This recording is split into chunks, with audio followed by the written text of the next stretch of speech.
Welcome to Mac Stories Unwind, the show that's all about the picks. Today's show is sponsored by Collide. I'm John Voorhees, and with me is Federico Viticci. Hi, Federico. Hello, John. How are you?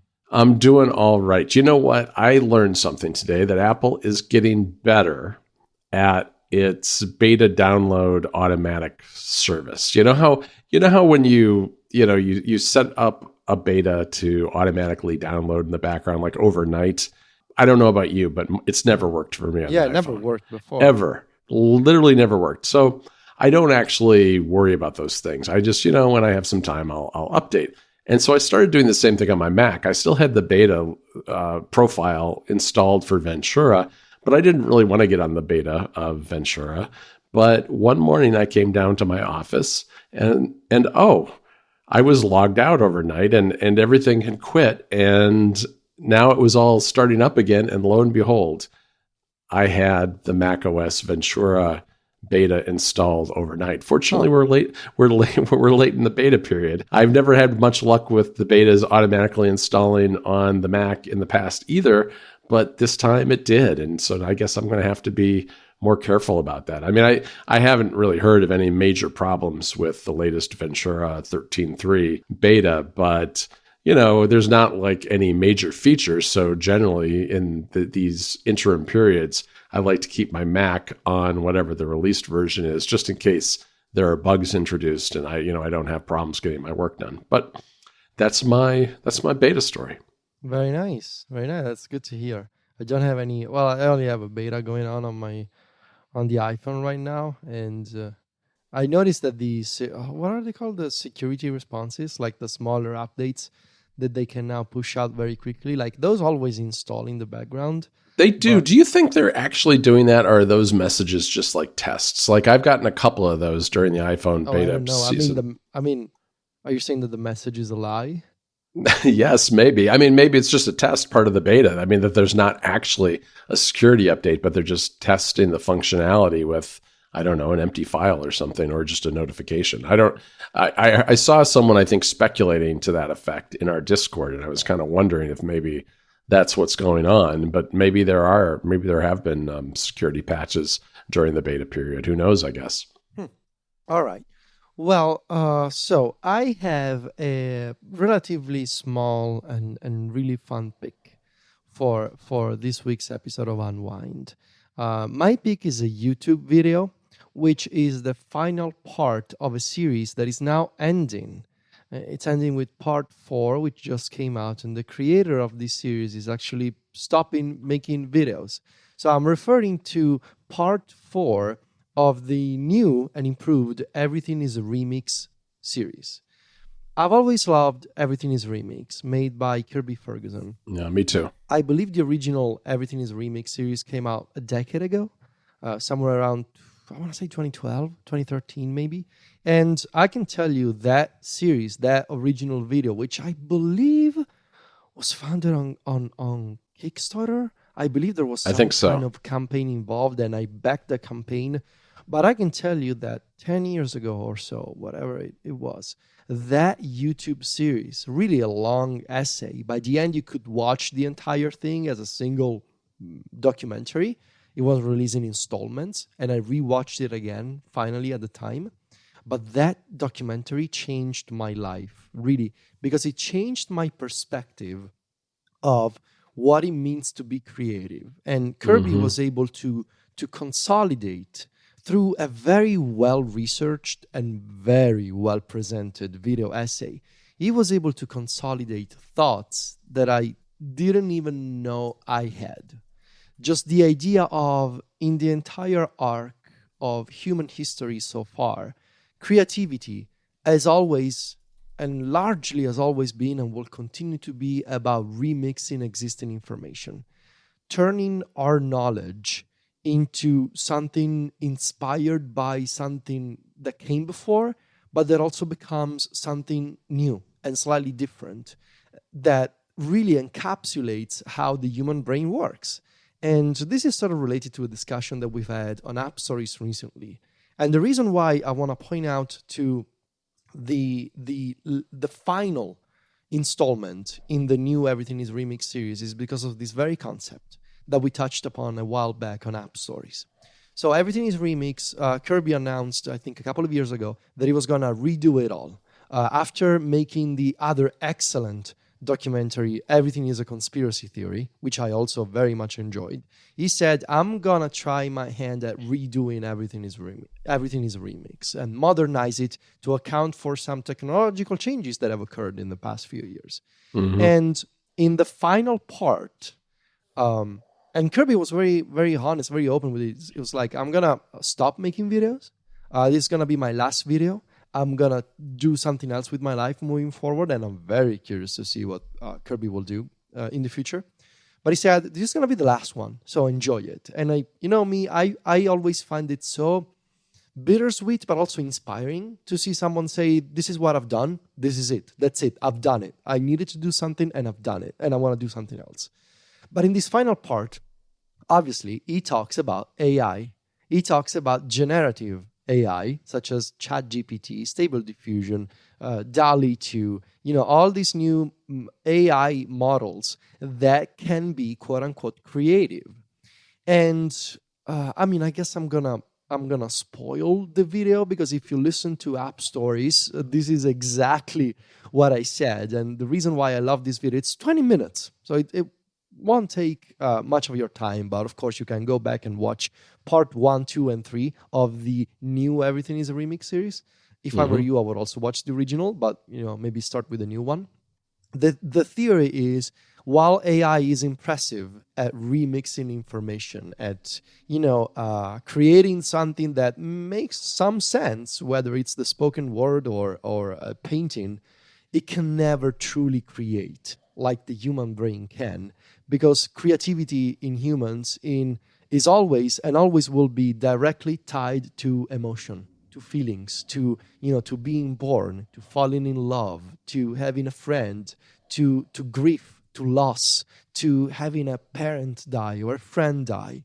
And this is exactly one of the theories that we discussed on App Stories, me and you, a couple of weeks ago. Yeah, the exactly. idea that while AI can be creative by, quote unquote, creative by ingesting tons of information from the web and making something based on that information, that something will never have that special human touch that so far nobody has been able to replicate, because the AI, it doesn't live. It doesn't have a life. And that's what I loved about this final video, how Kirby was able to put, with much better words that I was able to use on App Stories, this concept of you cannot divide creativity from the timeline of our human experience on Earth and all the different types of feelings and emotions and thoughts that we experience, and that some of us turn into art, into a piece of writing or a painting or music or a movie or a video game that is the encapsulation of those emotions. So obviously I'm very sad to see this series end. There could have not been a better final episode. I think Kirby did an excellent job driving home this point, this concept. And yeah, I am excited. I'm very keen to see what Kirby Ferguson does next. Has been one of my favorite YouTube creators. And, his methodology, his research approach, everything he does, I'm a huge fan, always have been. Go check out part 4 of Everything is a Remix. And if you can, watch the whole thing. Yeah, this is a series that pushes all of our buttons, yes. I think, of you and me, between everything from the way he puts it together to the actual topic and the video itself, because the meticulous research and the way it's all put together and patched together is fantastic, and I love it. I mean, I will say, I'll put this in the show notes, but the original series was remastered in 2015, so that's probably the one to start with, I would say. And then you, of course, got the 2022 version, which is in 3 parts, as well as the 4th part that just came out. This episode of Mac Stories Unwind is brought to you by Collide. Collide has some really big news. If you're an Okta user, you can get your entire fleet to 100% compliance. How? If a device isn't compliant, the user can't log into your cloud apps until they've fixed the problem. It's that simple. Collide patches one of the major holes in zero trust architecture, device compliance. Without Collide, IT struggles to solve basic problems like keeping everyone's OS and browser up to date. Unsecured devices are logging into your company's apps because there's nothing there to stop them. Collide is the only device trust solution that enforces compliance as part of authentication, and it's built to work seamlessly with Okta. The moment Collide's agent detects a problem, it alerts the user and gives them instructions to fix it. If they don't fix the problem within a set amount of time, they're blocked. Collide's method means fewer support tickets, less frustration, and more importantly, 100% fleet compliance. Visit collide.com/MacStoriesUnwind to learn more and book a demo. That's KOLIDE.com/MacStoriesUnwind. Our thanks to Collide for their support of the show. All right, so my pick this week is a game. It's a game called Blanc, which is white in French. It's a really simple puzzle game. And it's available on multiple platforms. I guess I think it might just be the Switch and Steam. I got it on the Switch because I saw it during one of the Nintendo Directs, and it really caught my eye. And I was a little hesitant to recommend this only because it's definitely a flawed game in some respects. It's made by a design studio that is not a game studio. It's a studio that has a lot of experience in making interactive media. So I guess when I hear that, I think of things like, presentations in museums, for instance, where, maybe you're tapping through things or you're watching some combination of reading some text, watching some video, that kind of thing. But I'm not familiar with their past work.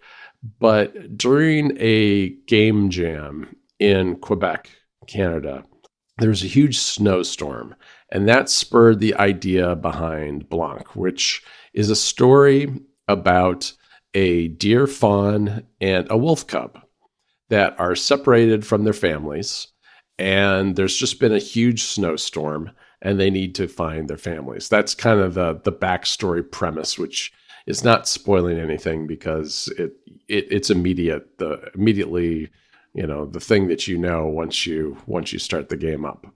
And this is a game that can be played in a co-op mode. It has a lot of beats and vibes from Journey, where you're sliding down hills of snow instead of hills of sand. And it's cooperative play in the sense that, one of the animals is moving along a path and their path is obstructed, and the other has to kind of pull the object out of the way and help them get through. So it's those kind of puzzles where it's, maybe the wolf cub biting through a rope in order to make some tree branches roll down a hill and create a little temporary bridge for the deer to get over the creek or something along those lines. And so it can be played with two people very easily, but you can play it by yourself as well. And I actually have been doing that a bit. And it's a little more challenging that way because this is not a hard game by any stretch of the imagination. They're pretty simple puzzles for the most part. But if you play by yourself, you're using the thumbsticks to control the animals and then the triggers to jump. Very simple controls. But the animals cross paths at times during the game. So at times, your left thumbstick is controlling the animal on the right, and at other times it's controlling the animal on the left, which actually is kind of it messes with your brain a little bit and makes it a little harder. But what's really, I think, unique about this game is the artwork. It's all black and white. It's done in a very hand-drawn fashion, and it's got a beautiful soundtrack of piano music, very calm, soothing piano music in the background, and it's a completely non-violent game. It's got a wolf and a deer which normally would be, enemies, I guess, if they were grown-ups and not, a cub and a fawn. But they find themselves in this precarious position in this middle of the storm without their families. And so they wind up cooperating and prancing through the snow together and enjoying themselves at times, as well as trying to get through the various obstacles. And so it's just one of those really chill games that's a lot of fun to sit down and play with for just a little while and maybe work your way through a few puzzles and just explore the environment. It's not, it's by no means any kind of open world or anything, but there's a little bit of exploration available. And I think between the art and the music, it really makes up a lot for what it maybe lacks at times in terms of precise controls. There's jumping, and sometimes it's a little hard to figure out where to jump exactly, or it's a little imprecise to where you're trying to get to. And the puzzles are pretty rudimentary. They're not going to be a big challenge for someone who's played a lot of puzzle games. But that doesn't really take away it didn't really take away from my experience, because I really enjoyed the looks of this game, as well as just kind of the chill vibe of it all. That was a nice break from kind of some of the more involved games that I've been playing recently. So yeah, I recommend trying Blanc sometime, either on the Switch or you could do it on Steam if you want. Very nice. Okay. All right, Federico, that's it for this week. I want to thank Collide again for sponsoring this episode of Mac Stories Unwind. You can find me and Federico over on Mastodon, and you can follow us by going to Federico's very special webpage. That's viticci.macstories.net, or mine, johnvorhees.macstories.net. And there will be a follow button there, because that's our about page, and it's very easy to see what we've been posting and to follow us from there. We're also on Instagram, where Federico is at Viticci. That's VITICCI. And I'm at John Voorhees. JOHNVOORHWS. Talk to you next week, Federico. Ciao, John.